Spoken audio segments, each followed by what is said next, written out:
Yeah, it's going to be a slow build, fellas, and it will need reinforcement. You will need to do some filleting for this sort of job, but so you got your standard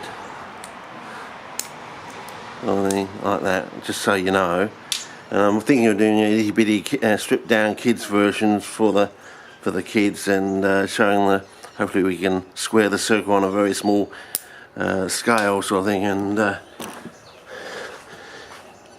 show the similarities and difference and conflict between the windmill, the child's windmill with the 4 blades. It's actually working like a tank track, even though you think it's a windmill. That's why it works so well. The kids' windmill. You think it's a windmill, but it's actually acting like a tank track. That's why it works. It's trial and error. It's a bit like the water sprinkler, the one that chucks stuff out the sides or anything. That's actually working on the principle of the tank track, not the windmill sort of thing. And yes, there are situations where magnets don't do any work. There are situations with the pressure in your water hose where it doesn't do any work. Like you can suspend a golf ball in mid-air doing no work.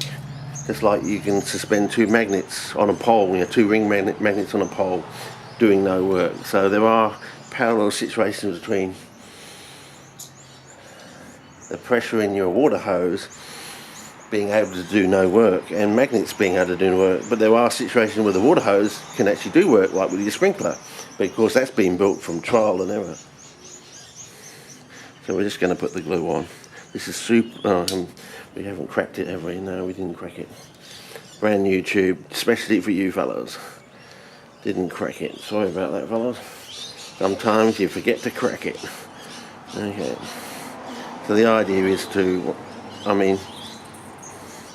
so you want yourself a discriminator, like a bank of magnets you can use to find which side you're on, because there's nothing worse than making a whole load of these and finding out some of them are the wrong way around. So now you've got to hold this for 90 to 100 counts, which is 45 to 60 seconds basically. So it doesn't have to be too flash either, it just has to stick, and then you're going to support it with the filleting of your PVA glue. Unfortunately this time of year it's going to take a hell of a long time to dry. That's why it's going to be a slow build.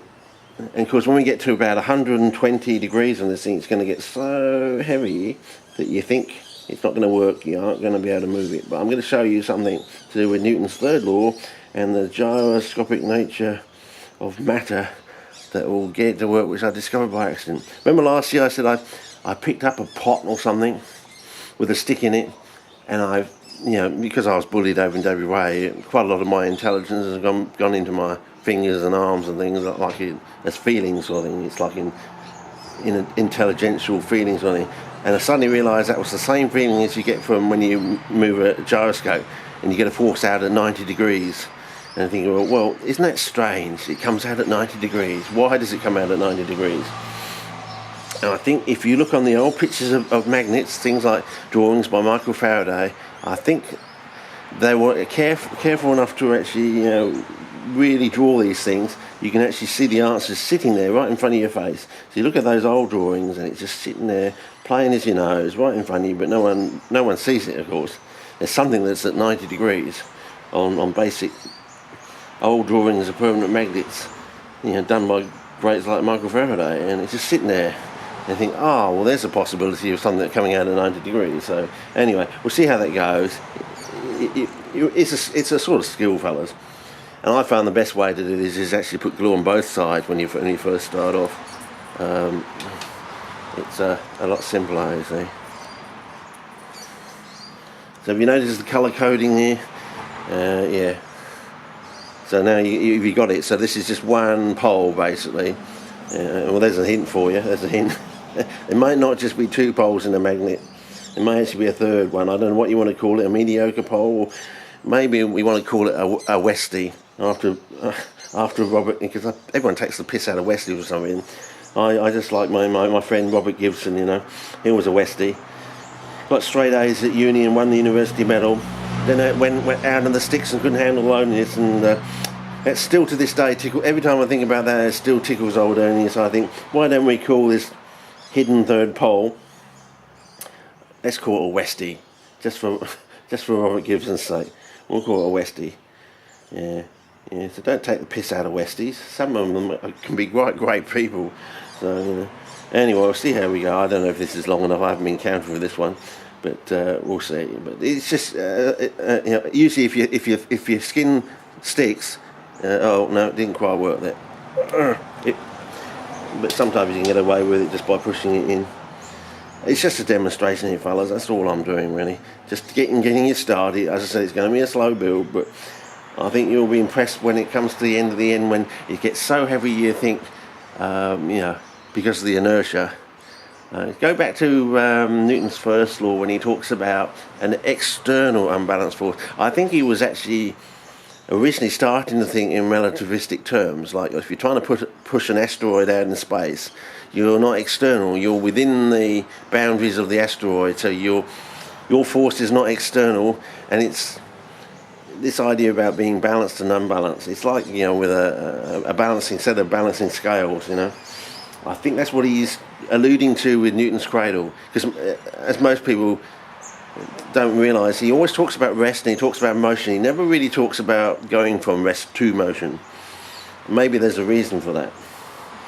Maybe he thought it was too hard, too difficult, too scary for his times to actually talk about that. But anyway, so is it possible? Do you have the possibility of non-moving things actually having gyroscopic properties? Well, within them, of course, you have particles that are actually spinning, so maybe.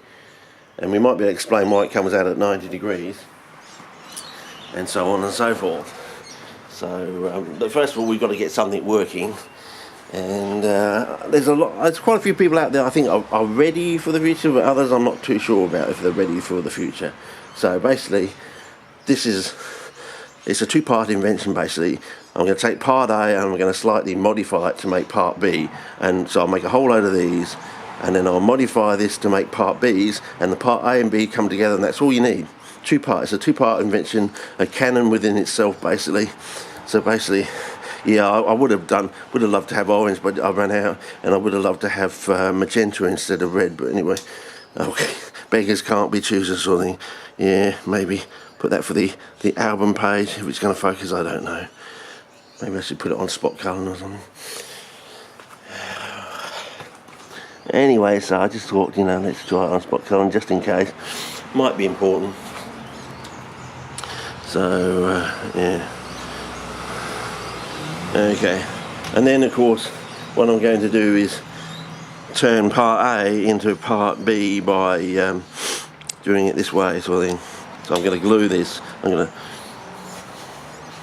that's all you need. Lots of parts A's and lots of part B's, but you're going to have to fillet them and make them strong, otherwise the super glue is strong but it's not as good as PVA overall. So let's do our trick of just wetting it down first of all on both sides. I think I've put too much, but anyway, I'm just talking about it, I think we're probably going to have to smear it off with our fingers to get it to activate. But anyway, we'll see how we go. But just put it doesn't have to be too flash, fellas. Roughly in the middle will do. As I said, it's got to be rough as gut, it's just got to work. So, it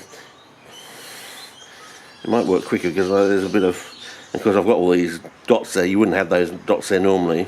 It's just to show you and help you, okay, how it comes together. Now, Mr. Motion Magnets out there, you made the point that it should work linearly.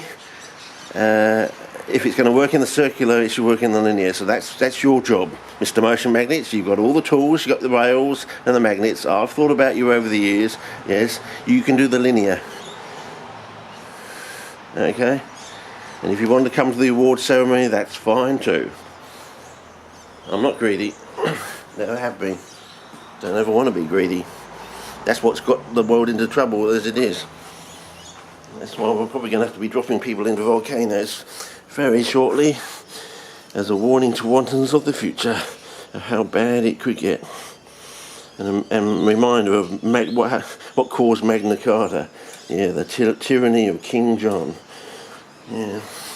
Okay, so now we've turned part A into part B, and we're just going to make lots of part A's and part B's, and then once you've had a handle on that, you might want to take your discriminator and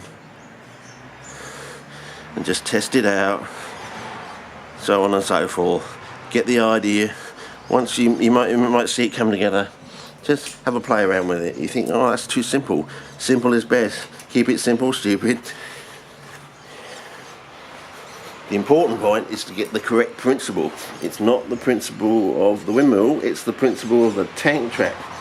So that's why we're getting all these four starts. The 4 starts were when you were arranging the magnets such as it was acting like a tank trap. Suddenly it will work, and you get this amazing movement. And then you go back to try and make it act like a windmill, and it wouldn't work. Of course it wouldn't work.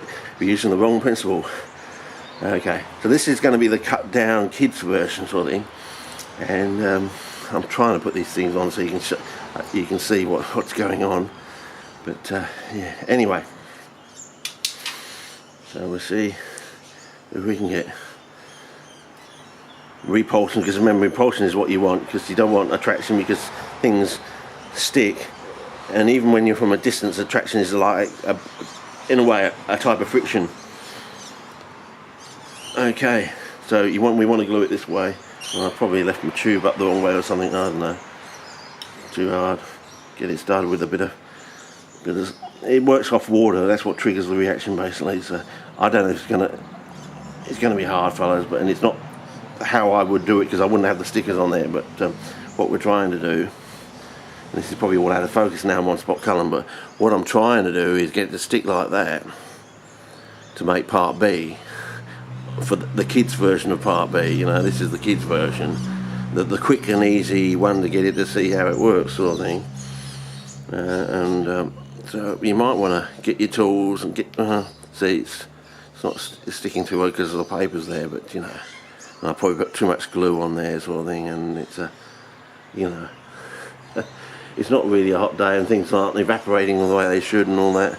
So we'll see. Is it good enough now? Well, not quite, but you get the idea. I think you've got to get one of these to stick on there, and then you're going to use the principle, the plane basically. But I think you'll get a surprise when you do that it doesn't quite act the way you think it's going to act, because it's acting. It will started off as the principle of the tank trap, not the principle of the windmill. So that's the secret basically, fellas. And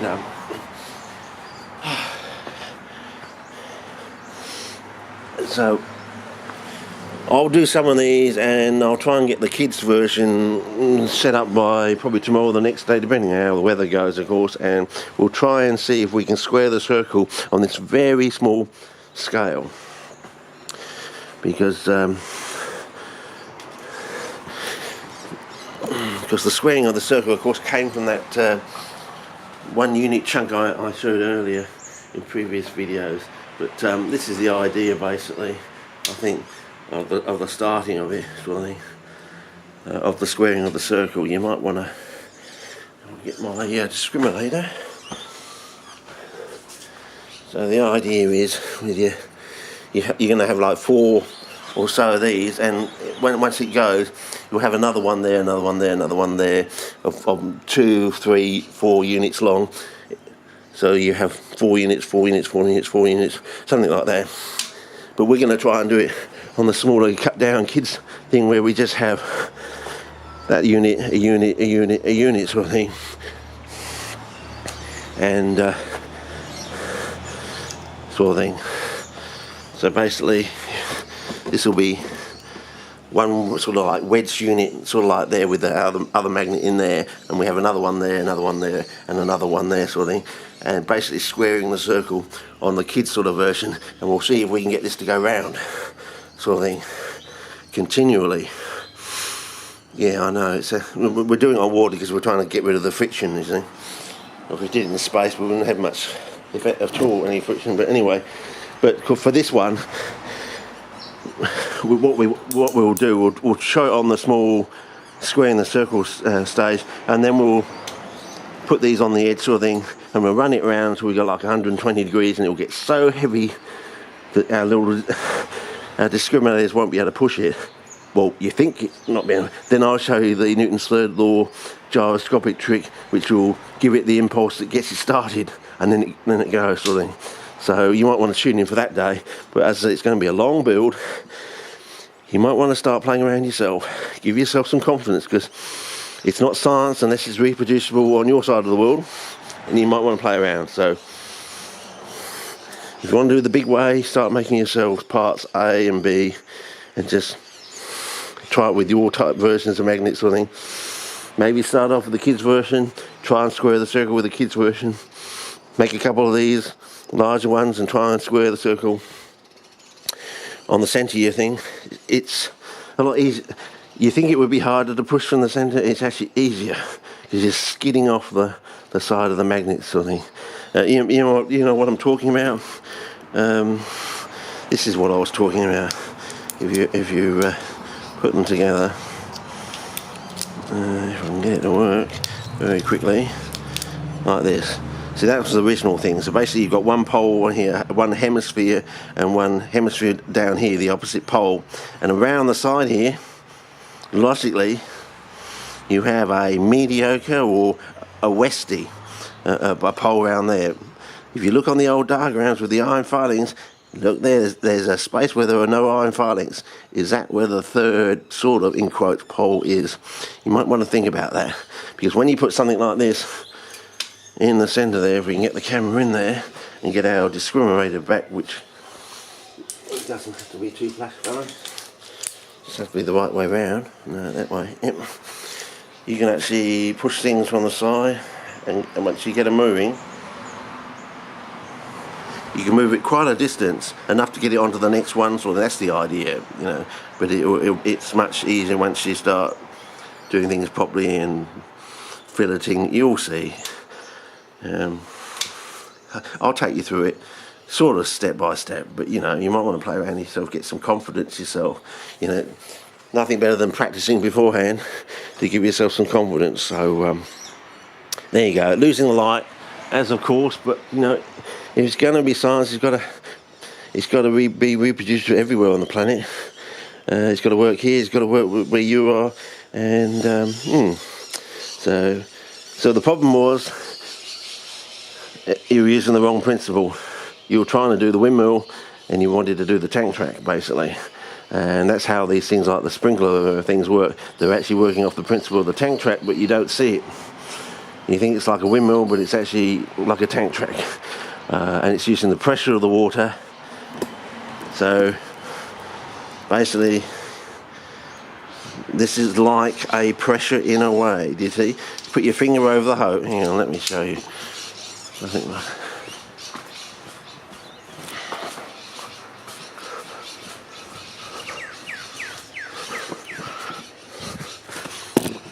Okay, you got pressure coming out of the tap room, right then. You can hold a golf ball up in the air using just the water pressure alone, and the golf ball's just sitting there doing no work. Just sitting there doing no work. Got pressure there. Similarly, two magnets coming here, you get the same sort of feeling. So is flux. I think half the problem is the fact they use the word flux. It confuses people. It's like force per unit area, force over a volume, sort of thing, through a volume. Maybe they should somehow talk about it in terms of pressure, you know, force per unit area or something, rather than calling it flux. See, so the harder I press, the stronger it gets. Does it fall off by the square of the distance?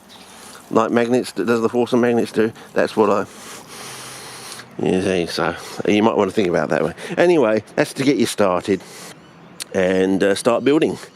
And remember, it's not science unless it's reproducible, but you don't actually